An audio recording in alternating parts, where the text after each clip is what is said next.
Welcome to rSlash Today I Effed Up, where OP sends his wife to claim a winning lottery ticket. Today I effed up by sending my wife to check if a Powerball ticket was a winner. I have a long-standing habit of buying a lottery ticket for a Powerball whenever it gets over 300 million. Overall, it's a very small amount of money per year, and it's just a small investment in fun times from my point of view. Recently, the prize was slowly creeping up due to no winners multiple weeks in a row. It was over $1 billion last week, and I bought a ticket like usual, but I got too busy to take it in to check the numbers. Here's where I screwed up.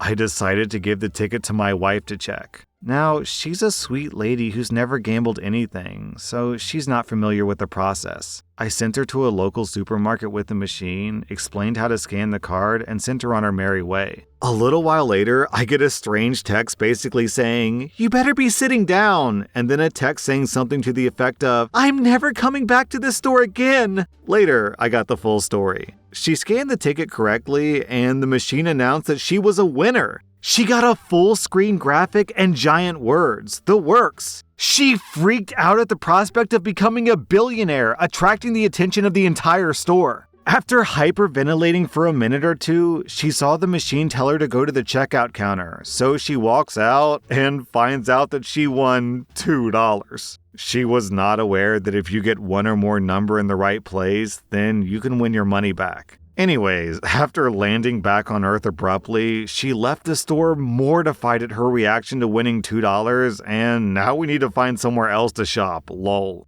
Hey OP, look on the bright side. At least she contacted you. This woman legitimately thought that she was a billionaire, and her first response was to reach out to you in love and say, "We did it, baby, we've made it. We got more money than we could possibly ever want." And not to take the ticket, run off to her car, and drive off into the sunset. So even though your wife was understandably embarrassed, the good news is that she's a keeper. Today I effed up getting to know a girl before trying to sleep with her. I'm a 28-year-old guy, and the other night I was planning to hook up with a girl who's 25 who I recently met online. Her name is Winona. The two of us were on the same page about what we wanted from each other. Passionate hugging, nothing more, nothing less. I showed up to her flat with pizza and condoms. We shared the pizza while getting to know each other a bit better. Not gonna lie, she was ticking all the boxes for me. Even though our agreement was passionate hugging only, I was low-key beginning to imagine myself potentially spending more time with her. At this point, Winona and I discussed what we did for a living. She said that she worked as a cosmetologist. As someone who not so long ago applied for a web design course to upgrade my skill set, I asked Winona if she had a website to showcase her work. I was just curious. Winona said that all she had were before and after pictures of her clients on her phone. I literally almost choked on my pizza when Winona suddenly shoved her phone in my face and showed me the pictures. Her clients were dead people, deceased, departed, no longer among the living. Winona worked at a mortuary. I did my best not to show how uncomfortable I was because Winona seemed to have zero awareness of how weird it was to show these pictures to people without warning, especially in the middle of a meal. What made it even more disturbing was the fact that Winona was in the before and after photos posing next to the dead bodies. In all the before photos, she looked like she was pretending to be sad, whereas in every after photo, she looked like she had just been exposed to Joker venom. It got worse though. One of her clients was her dead grandmother, whose after photo actually looked worse than her before photo. No offense to Winona, but her makeup made Granny look like Beetlejuice. I was unable to passionately hug Winona after the catalog of corpses. We tried, but I struggled to rise to the occasion. I apologized and said that I was nervous because she was so hot or whatever. But the real reason behind my performance issues was the fact that I was seeing the faces of dead people in my head instead of the titties in front of my eyes. Winona was understanding. In fact, she thanked me for offering to design her website. I never offered to design anything, but the vibe between us was awkward enough, so I pretended to know what she was talking about before calling it a night and saying goodbye. The following morning, Winona sent me a link with dozens of before and after photos of dead people to help me visualize the look of her non-existent website. Ugh. Well, OP, I guess you could say that after she showed you her stiffs, you couldn't show her your stiff. Today I effed up by not realizing I was paying twice the price to wash my car. The gas station I go to has a car wash. The gas price is reduced by 10 cents a gallon if you buy a car wash with your gas purchase. When you pay for the gas, a prompt pops up that asks, "Do you want to get a car wash today?" And if you press yes, the gas price per gallon decreases. It's really simple and a great way to save a few bucks on gas. I've always wondered how the gas station ensured that people actually bought the car wash. Like, what was stopping someone from just clicking yes, getting the cheaper gas, and then leaving without buying a wash? Nonetheless, anytime I've wanted a car wash, I'd click yes, pump my discounted gas, then go to the car wash cashier and purchase a wash. Today, my friend was in the car with me when I went to go get gas. I also wanted a car wash, so I clicked yes on the prompt and pumped the gas. Then I went to buy a car wash, but my friend stops me and asks me what I'm doing. When I told him I want to buy a car wash, he looks confused and says, "You already did." Turns out, when you press yes, the machine charges you for the car wash at the pump. You then just take your gas receipt to the car wash cashier and they won't charge you again for the wash. I've never noticed the car wash price was tacked onto the gas bill. I've been double paying to wash my car every month for 5 years. Each wash is $10, so that's $600 total. All the while, I thought that I was saving money. Today I effed up trying to spoil my wife. My wife and I recently got married and decided to honeymoon on one of the Greek Isles. It's all been going swimmingly for the first couple of days, until night 3. I decided that we should venture out of the holiday resort where we were staying and go find somewhere new to eat and explore the local town a little more. This is something we do often whenever we go away. We came across a restaurant which looked incredible and had even better views with it being right on the beach. It was a little pricey, not out of our budget, but at least triple the price of what we'd normally pay based on the area. I told my wife to ignore the cost. It's my treat. The food was good, and the expensive bottle of wine that cost almost as much as the food was sublime. After our meal, we chose to sit out on the beanbags on the beach belonging to the restaurant and enjoy some cocktails in the night sky before we venture back to our hotel. The setting was stunning. Candles all over the beach, and they even had lights in the water. It was so romantic, and both of us were having a wonderful time. Nothing could prepare us for what was to come. We set off to walk back to our hotel, and halfway back, I start to feel unwell. Now, we both suffer from irritable bowel syndrome, so I just thought that something had triggered me. It just gets worse. We were about 5 minutes from our hotel, and I'm walking like John Wayne, sweating profusely holding it in and grunting from the pain. My wife, bless her, albeit laughing, was being very supportive. She even said that if I needed to go in a bush, I could. I opted against that because we were close to the hotel.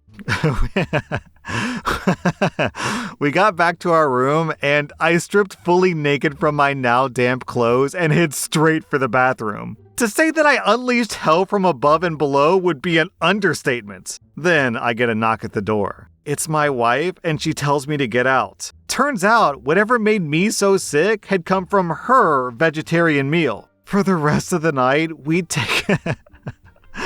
would take turns hopping on the toilet like musical chairs. We barely slept last night, and it was rough. Here comes my next screw up. The next morning, we were getting ready to get out. Through my learned behavior, whenever I need to fart, I just let it rip. My wife and I are pretty good with potty humor. So I feel a fart brewing, and before I could stop myself, I pooped the bed. I pooped the freaking bed on our honeymoon. My wife howled with laughter as I went to go to the shower to wash off my shame. It doesn't end there. My wife heads to the reception to ask if we can get our bedding changed, and then she goes to get us both some medication. I'm just about dressed when I hear a knock at the door. It was the cleaners, and they just let themselves in. With the language barrier, I try to convey as much as possible for them to just hold on because I'm about to leave. I scoot out of the room as quickly as possible before they notice my shame all over the bed. While we're mostly recovered now, my shame will live on. The part of this post that's so funny to me, and why I was laughing in the middle of it, is, hold on, what was that line? What'd you say? We got back to our room, and I stripped fully naked from my now damp clothes, and and headed straight for the bathroom. Because they're supposed to be on their honeymoon, so I'm imagining them sitting by the beach, holding each other's hands, looking longingly into each other's eyes, and they look at each other and say, "Babe, I can't wait to get back to the hotel and rip my clothes off." And she's thinking, "Oh yeah, I'm about to get some action tonight." And he's thinking, "So I can sit on the toilet and poop my brains out." Instead of fantasizing about his wife, he's fantasizing about ripping off his sweaty clothes and having one of those fully nude sessions on the toilet where you're just sweating from head to toe and it makes the toilet seat all slippery. And it's so tragic because those are the poops where you need maximum traction so you can stay firmly planted on the toilet seat. But no, the sweat makes it like a slip and slide, which makes it even more dangerous. Oh God, this is so funny. Today I effed up by assuming I'd be mature enough to go to a nude beach with my brother and sister-in-law. So my family isn't very prudish. We didn't hang around nude or anything weird like that. It's just nudity wasn't condemned as some crime against humanity. So that meant that if somebody forgot their towel or didn't want to go inside with a wet bathing suit, it wasn't some embarrassing thing.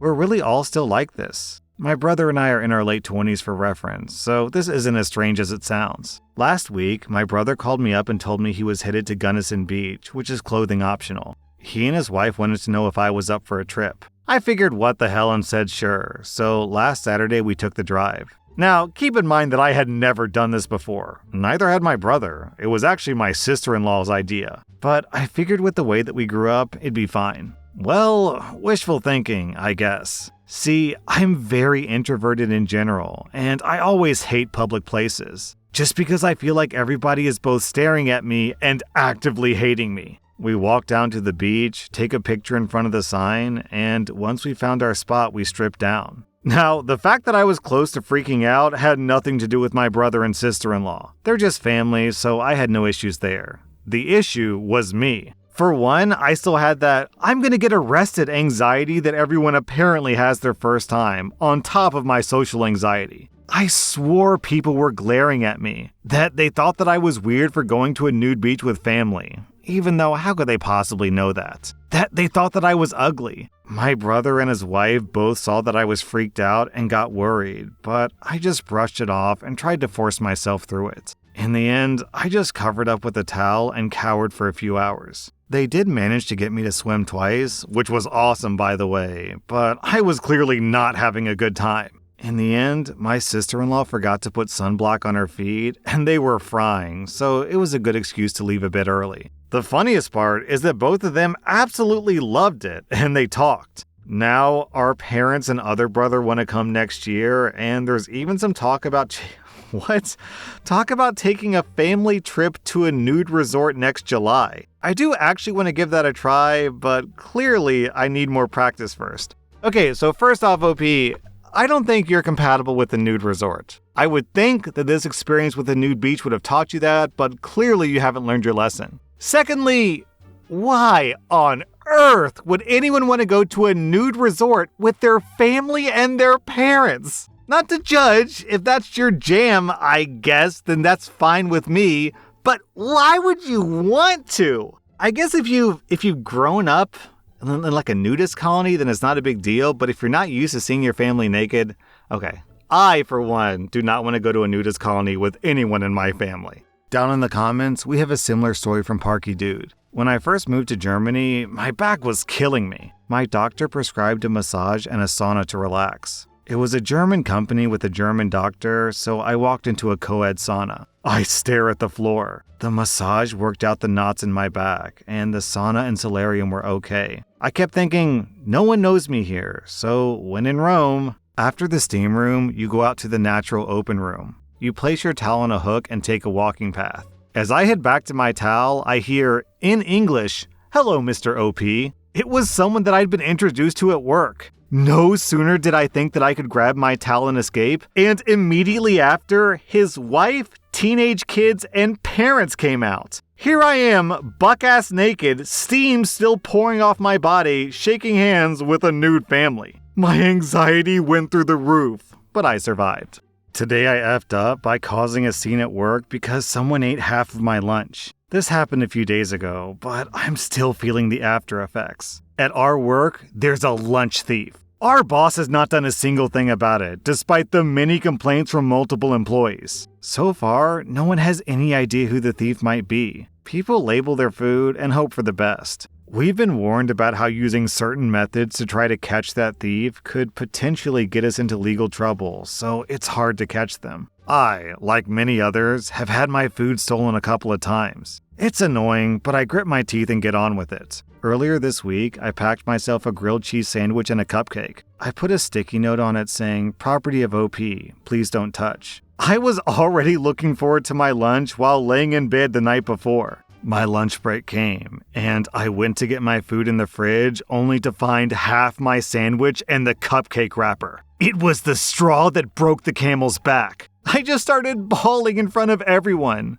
They gave me weird looks as I excused myself to the restroom. Now the other employees laugh about how dramatic and emotional I was over something so trivial. I've never been so embarrassed in my life. OP, I hard disagree with you here. This is nothing to be embarrassed about. It's stupid that everyone's upset at you and, mocking you because this is stupid. This doesn't make any sense. Everyone has a right to their hard-earned lunch. Of course you're gonna get upset that someone ate your cupcake. I'd get upset. If you want to cry, rage, punch people, burn the building down, I think you're completely justified, OP.